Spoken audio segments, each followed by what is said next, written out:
guys! Welcome back to my channel. For today's video, napaka-exciting ng araw na to dahil this is my first travel vlog na gagawin po natin.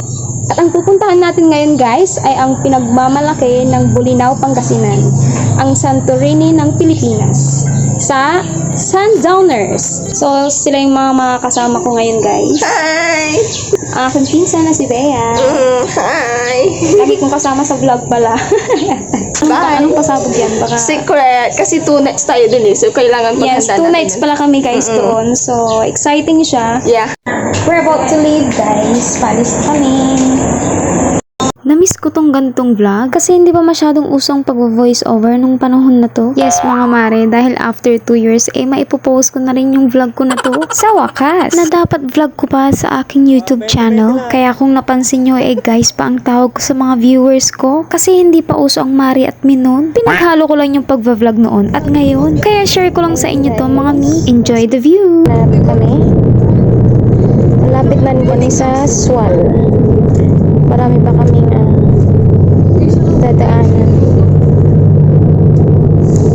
Buti pa tong mga to, tuwing biyahe namin nakakatulog sila. Ako kasi pag ganito, hindi ako natutulog kasi ini-enjoy ko yung view. March 2021 to mga mare. Ibig sabihin, almost 3 months na akong buntis kay Gavin yan. At panahon pa ng paglilihi, kaya naman hihiga-higa si Buntis. Yes mga mi, for the vlog ay kumana pa si Buntis. At si James naman nung panahon na yan ay naiwan kay Daddy. Alas 3 ang aming check-in, kaya naman dahil maaga pa, kumain muna kami dito sa bayan kung saan malapit ang Sundowners. Pagkatapos namin kumain, isakto naman na ang oras, kaya naman dumiretso na kami sa Sundowners. Ito yung panahon na bago ka makapasok sa lugar na ganito, kukuhanan ka pa ng temperature. May video din ako sa mga oras na yun Sa tagal na, hindi ko na tuloy makita yung iba. Yung iba naman baka nawala na. So ayan, nandito na tayo sa loob ng Sundowners. Ayun yung entrance sa dulo mga mare. Itong part kung saan ako nakatayo, yun yung makikita mo pagpasok mo dito. Pagpasok nyo naman, nasa kanan yung kanilang pinaka front desk. At nasa kanan naman niya yung boutique kung saan makakabili kayo mga mare ng mga souvenirs. Ngayon naman ay pupunta tayo sa aming villa. At dahil marami kami, ang pinili nila ay ang panoramic villa. Dahil ang maximum occupancy nito ay 20 guests. Yes, kaya perfect place to para sa mga bigger group na gustong mag-relax. Ito rin yung pinakamataas na villa. Stay lang kayo at papakita ko sa inyo mamaya mga mare. Medyo malayo pa kaya naman itatakbo ko na tong ating camera. Baka maabutan na naman tayo ng 2 years.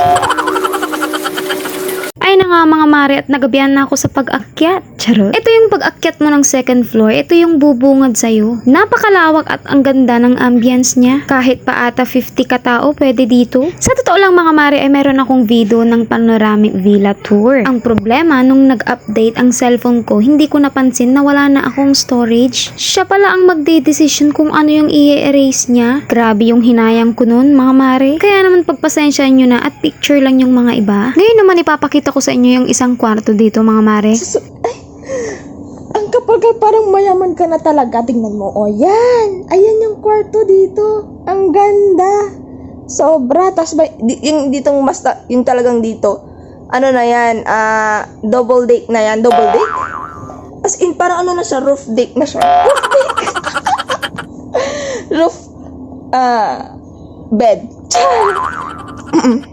Okay, tama na. Baka loft bed sis. May pa-takeover si Bea. Sabi ko kasi mag-vlog muna siya dahil nagluluto kami. Naku, buti na lang at nag-vlog siya dahil nakurap yung aking pa-tour. So ayan, dito naman tayo sa paglabas ng parang sala nila. Nandito naman yung kusina at parang pinaka-terrace nila. At ayan, hanggang dito na lang muna dahil humahaba na naman tayo. At sa ating next upload, ipapakita ko naman sa inyo kung gaano kaganda ang ibang lugar dito sa Bolinao na napuntahan namin. At ayan, hanggang dito na lang. Salamat muli sa panonood. Abangan ang ating part 2 na i-upload din bukas. Maraming salamat. Bye-bye!